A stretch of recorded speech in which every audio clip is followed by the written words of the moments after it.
Саламатсыздарбы окуучулар. Бүгүн биз мындай эсеп карайык. Үлөстөрдүн тыгыздыгы берилиптир. Яғни x кийишик шамасынын үлөстөрдүн тыгыздыгы берилген. Бизге табуу керек математикалык бүтүндү.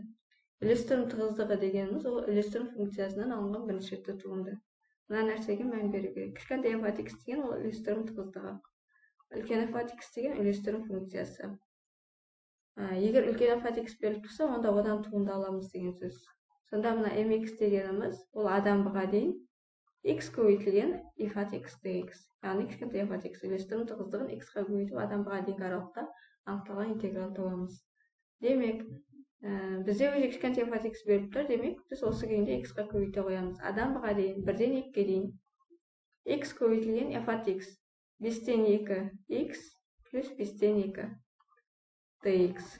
5-тен 2 деген бизде коэффициент, интеграл алдына чыгарып жиберсек 1-ден 2-ге дейин x көбөйтүлгөн x косулган 1 калат, 5-тен 2 чыгарсам x косулган 1 dx.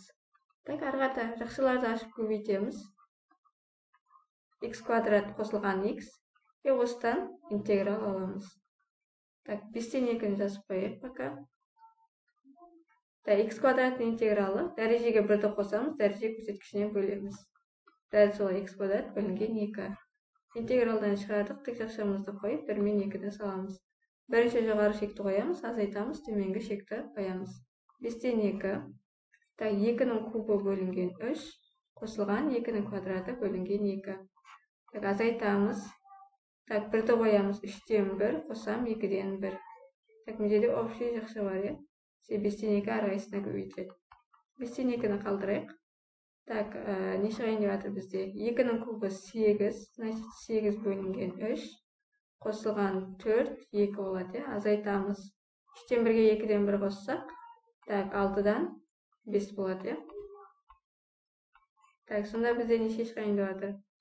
5-тен 2 көбөйтүлгөн.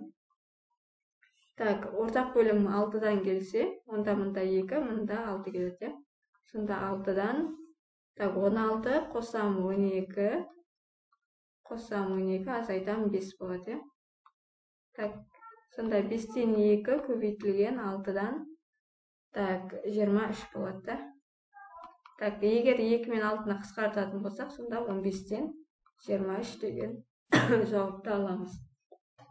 Бул биздин математикалык бүтүнүбүз 15-тен 23-ге тең деген сөз. Энди эгер 2 функция болуп турса, яғни 15-тен 2 x и 5-тен 1 5 минус x. Bunday жагдайда да алдыңғы бөлім сияқты табамыз. Бірақ бұл жерде уже 2 функцияның қосындысы болады. Сонда mx дегенimiz 0-ден 3-ге дейін x көбейтеміз f от x 15-тен 2x dx қосамыз 3-ден 5-ге дейін. Так, x көбейтілген 5-тен 1 5 минус x dx. И есептейміз. Так, 15-тен 2-ні шығарып жіберсек, так, x квадрат қалады. X квадраттың интегралы x куб бөлінген 3. Так, мен бірден уже көбейтіндісін жазып жатырмын.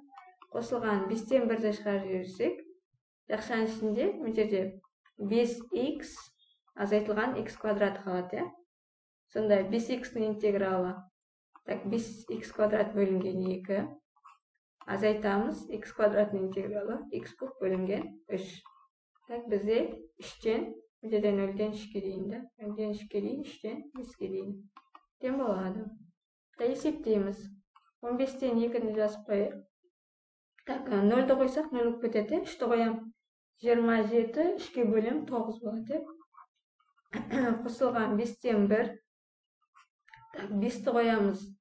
Так, 25, 125 бөлінген 2. Азайтылған 125 бөлінген 3. Так, енді 3-ті қоямыз. Азайтылған. Так, 5 көбейтем 9, 45 бөлінген 2. Азайту қосылып кетеді. 3-ті қоямыз. 27 бөлінген 3, 9. Тен болады. Так, 15-тен 18 қосылған 5-тен 1 көбейтілген. Так, мен де есептейік. Так, 125-тен 45-ті алсақ, 80 бола ма?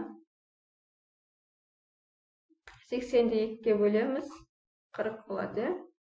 40 азайтылған, так, 3-тен 125 қосылған 9.